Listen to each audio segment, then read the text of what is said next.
In this video, we will see how we can embed a referenced type in our entity class and how does Hibernate persist this object in the database.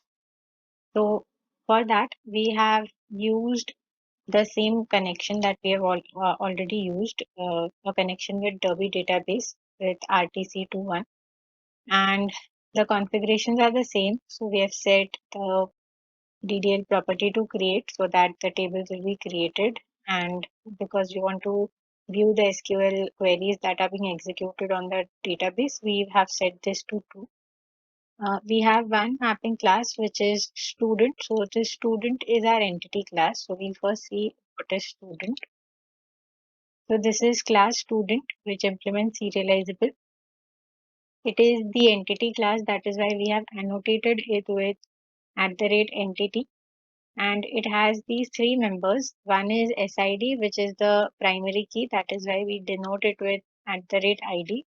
Then we have SName, which is the student name, and we have a variable of type address, which is the home.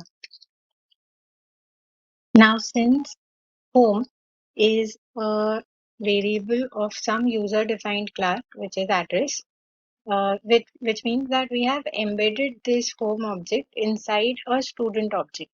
So that is why we denote this with the annotation @embedded.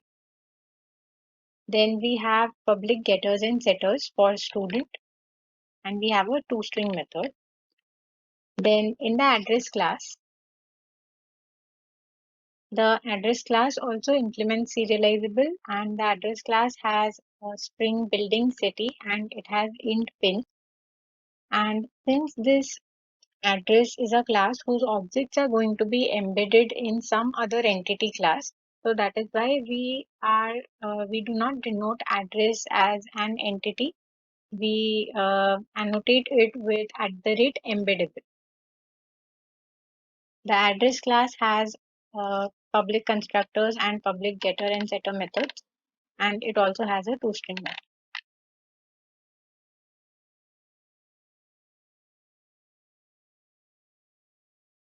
So in the main class, now when we want to save a student object, we will be saving it using the session.save method. So here we have created the configuration and then we have called the configure method.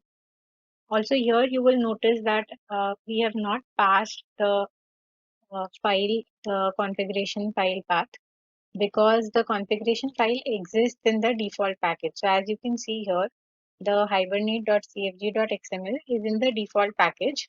And since it is in the default package, we need not pass the file path to this method. It will automatically configure using the configuration which we have specified in this default package. Then we have the session factory, session and transaction objects created. Then we are first creating the address object because we will be setting it in our student object. And then we create a student. We are setting the ID to 1234. We are setting the name, and then when we are setting the home, we are setting it using this address reference A. And to save this student, that is to persist this student object in the database, we call the session.save method, after which we commit the transaction. And after the transaction is committed, our data will be inserted. So we are just printing a line and closing all the resources. When we run this, so here as you can see, first the table student, if it was existing, will be dropped, and then a table has been created. So here as you can see, what we had seen is when we create a table for an entity class, all the data members of the class will become the columns of that class. So here we can see that SID, which is integer, which should not be null because it is the primary key. In addition to it, we also have SName, which is varchar, and the third variable or the third data member of student, which was address. So instead of an address object, here we can see that Hibernate has created columns of the names of the data members of address. So in address we had building, we had city, and we had pin. So here, as you can see, these three are basically the data members of address class, but they have been created in the student class as if they are members of the student itself. Now, because this is a one-to-one mapping, which means that one student can have only one address, that is why these address data members have been created as columns of the student table itself. Next, here we can see that an insert query has been fired. So here all the values have been passed as a prepared statement. And after that, the transaction has also been committed and we are printing data inserted. To see whether the data has really been inserted or not, you can go to your database and here you can see table student has been created since we had not specified any um, column name or table name. That is why. So this is SID, building, city, pin, as you can see here, and the name.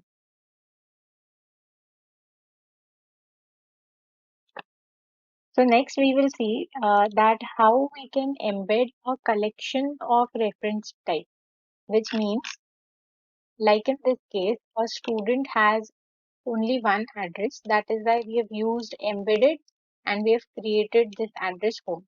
But there might be cases wherein some entity class may have a collection of addresses. Next, we will see what if we have multiple addresses in the same entity object.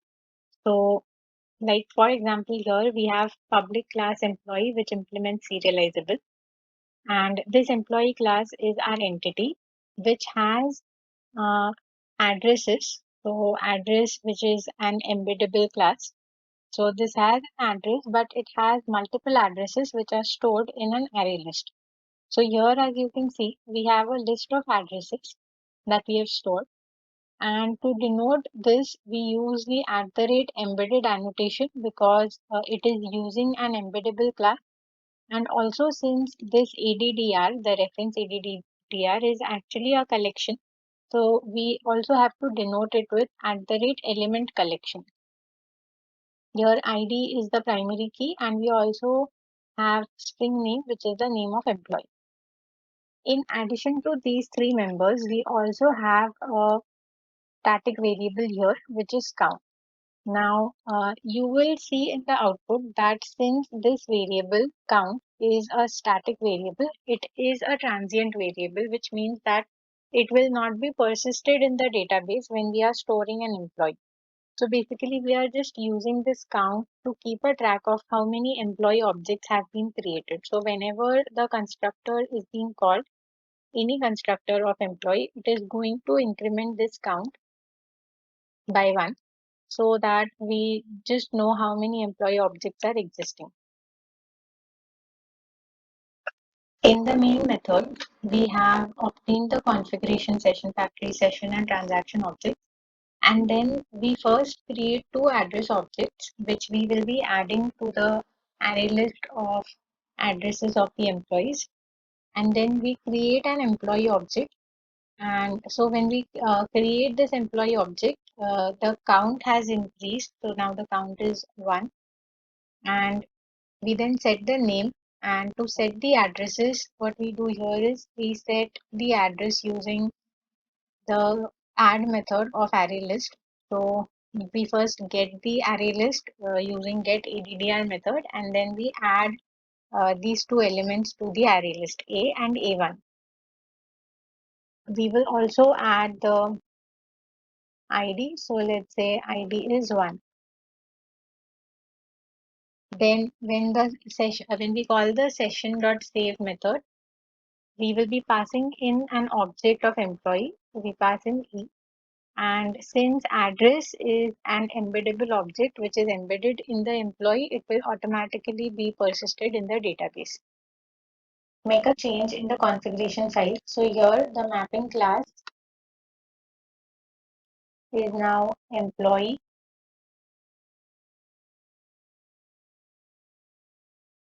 So here as we can see, Hibernate has created two tables. One table is the employee table, which has ID and name.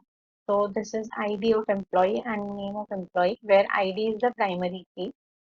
Now here you will notice that the addresses have not been stored in the employee table. Since each employee may have multiple addresses, we cannot store it in the employee table. Otherwise, we'll have to make multiple or duplicate entries in the employee table. So the same employee ID cannot occur multiple times in that table because it is the primary key. So here, as you can see, Hibernate has created this table employee and another table employee underscore EDDR. So it is automatically creating this table, which is class name underscore the data member name. So this is the name of the array list that we have used in our class. And here it is creating the employee ID, which is the EID, the ID that is stored in the employee table, along with the building, city, and PIN. So here, as you can see, it is altering the table and adding a foreign key constraint, which references the ID of the employee table. So as you can see, the employee ID, which is created here in the employee address table, is a foreign key, which is referencing the primary key of the employee table. And here at the end, you can see that there are three insert queries which are fired. One is insert into employee name and ID. Another is insert into employee address, wherein we are inserting the first address, and again there is another insert in the same table for the second address. So we can see the data here. So here if you will see, there are these two tables, employee and employee ADDR. So if we view data of employee, here you can see only the employee details will exist here, which is ID and the name. And for the addresses, we have this table, which is employee ADDR. And here, if you see, the employee ID one has two addresses. One is ABC and another is LMP. So these two addresses, which were stored in the array list of address, have been stored in an entirely separate table. This table, employee underscore ADDR, is actually called the join table. And we can also give it names explicitly. So in the employee class, like we can specify the table name explicitly using the table annotation. So like we can say name is equal to, let's say, EMP. In the same way, we can also say column name is equal to EMP ID. In the same way, we can also specify the join table name. So here, along with the embedded and element collection annotation, we can specify join table. And in the join table, we can specify name of the join table. So instead of the table being called employee underscore EDDR, we can say that this should be the table name. And if you want to give the name for the join column explicitly, join column is the column which was the foreign key in the employee address table, which was the employee ID. So in place of that, we can also specify join columns is equal to @join column. So join column is the annotation which is used, and inside join column we can specify the name. So let's say EMP foreign key or EMP ID foreign key.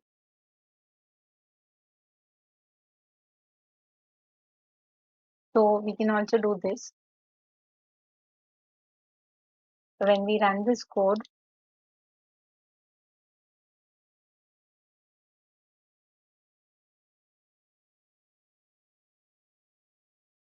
as you can see, these three rows have been inserted into EMP table, which has EMP name, EMP ID, and EMP address table, which has EMP ID at key, building, city, pin. Also note that we had created a variable in the employee class named count, which has not been persisted. So here you can see employee table only has name and ID. It does not have the count. Since it was a static variable, those are transient variables and they are never persisted in the database.